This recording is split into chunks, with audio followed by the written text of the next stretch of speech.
the human spiritual story, from Satan's Babylon to Christ's Jerusalem. Are we ready to follow the way from Babylon to Jerusalem, to transform our minds and change citizenship? If you listen to Sam, you will hear the explanation. This is chapter 7 of the book, Transform Your Mind, Upgrade Your Life. God put humans on earth to learn socialization in a family relationship and rulership of earth's resources. Today, the family institution and the environment are in a free-fall plunge, causing untold sorrow. Are we going to stop the hemorrhage, turn it around, and heal the wound? The Bible explains why we're in this mess and reveals God's plan to bring peace and prosperity to all humankind. This long-term endeavor revolves around one point: transforming everybody's mind. Let's discover the fascinating narrative via two cities, Jerusalem and Babylon, and three consecutive time frames, 6,000 years, 1,000 years, and 100 years. We discussed the serpent's role. Remember, it's a tool God uses to show us there are two distinct ways: God's way and Satan's way. These two life paths are symbolized throughout the Bible by light and dark, and the tree of life and the tree of death. This chapter highlights God's plan via Jerusalem and Babylon. The former belongs to God, and the latter to the serpent. First period, Satan's Babylon, 6,000 years of deception. The Bible story starts and ends in a specific location, God's world-ruling headquarters. The four rivers issuing from its midst identify the Garden of Eden as the site of Jerusalem. And a river went out of Eden to water the garden, and from thence it was parted and became into four heads. Genesis 4, verse 10. Compare this to Revelation 22, verses 1 and 2, a description of New Jerusalem. And he showed me a pure river of water of life, clear as crystal, proceeding out of the throne of God and of the Lamb. And on either side of the river was there a tree of life, which bare fruit, and the leaves of the tree were for the healing of the nations, the world. Our story starts in the garden, where the serpent twists Eve's mind into deception. 1 Timothy 2, verse 14. And Adam was not deceived, but the woman, being deceived, was in the transgression. And 2 Timothy 3, verse 13. But evil men and seducers shall wax worse and worse, deceiving. That's Strong's G 4105, deceiving and being deceived. Again, G 4105. Revelation 12, verse 9. And the great dragon was cast out, that old serpent called the devil and Satan, which deceives, G 4105, which deceives the whole world. He was cast out into the earth, and his angels were cast out with him. The serpent is the behind-the-scenes deceiver of the whole earth, transferring it from Eden, Jerusalem, to Babylon.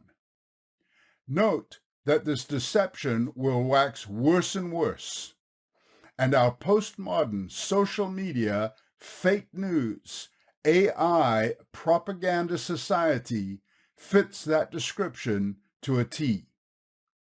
Let's pinpoint the target, the mind. That's where this dark, sly battle is taking place. It's mind control at the most profound level, unbeknown to them who are the objects of this morally bankrupt strategy. Adam and Eve's degenerate minds were the reason God expelled them from the Jerusalem garden into the outskirts of Eden. Strong's G4105. Verify it at unlockbiblemeaning.com. Planeo from 4106. Cause to roam from safety, truth, or virtue. King James Version translations. Go astray, deceive, err, seduce, wander, be out of the way.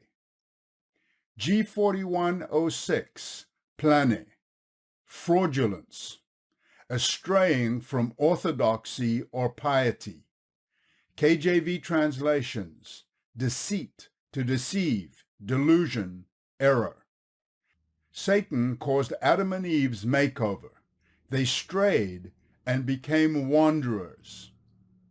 Remember that after murdering his brother, Cain was expelled from Eden into the land of Nod. Genesis 4:16. And Cain went out from the presence of the Lord and dwelt in the land of Nod. Strong's H5113, on the east of Eden. H5113, Nod, the same as 5112. KJV translation, Nod. H5112, Nod, from H5110, exile. KJV translation, wandering. H5110, nud, a primitive root, to nod, waver, figuratively to wander, flee, disappear. KJV translations, bemoan, flee, get, mourn, make to move, take pity, remove, shake, skip for joy, be sorry, vagabond, way, and wandering. Nod is the land of wandering and sorrow, east of Eden. In other words, Babylon. It is not just walking and exploring. It's essentially figurative, mean a wandering mind, a deceived mind. Once you're out of the garden and Eden itself, you're roaming around in a quicksand minefield of conflicting hypotheses in science, philosophy, intuition, and religion. Later, Nimrod builds the Tower of Babel, the epitome of the serpent who reached up to usurp God's throne. Then, about 600 BC, we find the remains of Israel, basically the tribes of Judah, Levi, and Benjamin, being taken into captivity, extracted from Jerusalem, and transplanted in the region of Babylon. Babylon was a very rich and robust city that sat astride the Euphrates River about 600 BC. It was one of the wonders of antiquity. Today, its ruins are about 80 kilometers south of Baghdad, near the modern city of Al-Hilal in Iraq. Here are both the royalty and depravity of Babylon. Revelation 18, verses 1 through 5. I will show you the judgment of the great whore that sits upon many waters, with whom the kings of the earth have committed fornication, and the inhabitants of the earth have made drunk with the wine of her fornication. And the woman was arrayed in purple and scarlet color, and decked with gold and precious stones and pearls, having a golden cup in her hand full of abominations and filthiness of her fornication. The royal riches of incredible magnitude, but very depraved. And upon her forehead was a name written, Mystery, Baylon the Great, the mother of harlots and abominations of the earth. Babylon is the emperor, Kaiser, Caesar, the mighty overlord Satan, misusing science, philosophy, intuition, and religion to plunge the world into abomination. First period, God's Jerusalem of Firstborn. During the 6,000-year time frame, there are a few bright spots. Abraham, the father of the faithful, whom God calls out of the east to return to Jerusalem. Then there's Joseph, who ends up in Egypt, a biblical parallel to Babylon. There's Moses, who leads the tribes out, and Joshua, who again installs them in Eden, figuratively, the land of milk and honey. There's King David, and especially the arrival of Jesus, his disciples, and the establishment of the church, the assembly of God. Hebrews 12, verses 22 and 23. But you are come to Mount Zion, and to the city of the living God, the heavenly Jerusalem, and to an innumerable company of angels, to the general assembly and church of the firstborn. These are the small minority who, with God's help, come out of Babylon, out of the world, and return to Jerusalem, Eden. This first period culminates with Christ's return and Armageddon, the kings of the east, Babylon, and the entire world battling Christ for Jerusalem. Second period, 1,000 years of godly rule from Jerusalem. Babylon the whore is vanquished, and the serpent is restrained in a pit, unable to deceive the nations for 1,000 years. Revelation 20. It's the elimination of the opposition to God. Zechariah 14, verses 8, 9, and 16. And it shall be in that day that living waters shall go out from Jerusalem, half of them toward the former sea, and half of them toward the hinder sea. In summer and in winter shall it be. And the Lord shall be king over all the earth. In that day shall there be one Lord, and his name one. And it shall come to pass that every one that is left of all the nations that came up against Jerusalem, Armageddon, shall even go up from year to year to worship the King, the Lord of hosts, and to keep the Feast of Tabernacles. Isaiah 2, verse 3. And he, God, he will teach us of his ways, and we will walk in his paths. For out of Zion shall go forth the law, and the word of the Lord from Jerusalem. Notice the receptive minds. These are people who know the knowledge of God is the basis of wisdom. Proverbs 1, verse 7. They transform their minds.